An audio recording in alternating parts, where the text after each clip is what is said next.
Hati-hati, yauma idzin bukan yauma idzin. Terdapat di surat 11 Hud ayat 66 juz 12 dan di surat 70 Al-Ma'arij ayat 11 juz 29.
Idhar wajib ialah alif sukun bertemu ya atau waw dalam satu kalimat tidak jelas.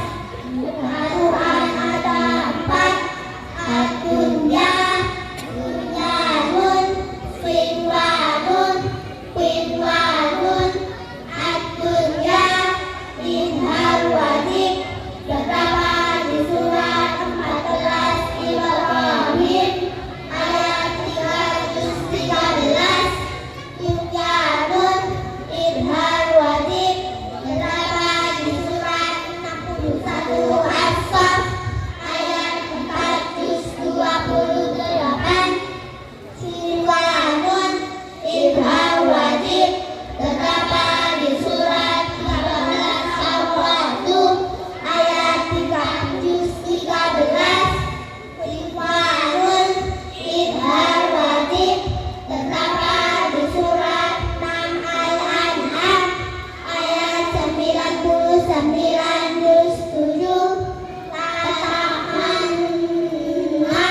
Bacaan Ishman. Ishman ialah mencucu di tengah-tengah dengung sebagai isyarat bunyi dhammah. Terdapat di surat 14 Yusuf ayat 11 juz 12. At-Taniyun, bacaan tasghir. Tasghir ialah meringankan bacaan hamzah yang kedua. Terdapat di surat 41 Fussilat ayat 44 juz 24. Madreha, bacaan imalah. Imalah ialah mengirimkan bunyi fathah pada kasrah.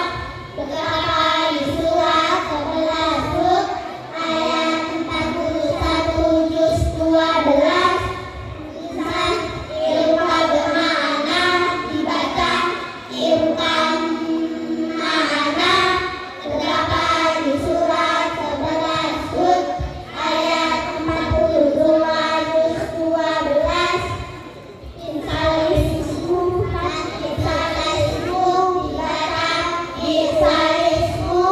Terdapat di surat 49 Al-Hujurat ayat 11 juz 26. Tohir, topan, boleh dibaca tufin, tufan. Terdapat di surat 30 Ar-Rum ayat 54 juz 21. Salah silang, yang kedua dibaca pendek. Terdapat di surat 7 Al-Ahqaf Al-Insan ayat 4 juz 29. Ini dibaca pendek. Fakta ialah berhenti sejenak sebagai satu alif kata bernafas. Kata ada 4. Iwadah, wadimah. Terdapat di surat 13 Al-Kahfi ayat 1 juz 15. Kalabal, korona, baca, kodina, hadam. Terdapat di surat 36 Yasin ayat 52 juz 23. Waqilaman, terdapat di surat 75 Al-Qiyamah ayat 27 juz 29. Kalabal, kona, terdapat di surat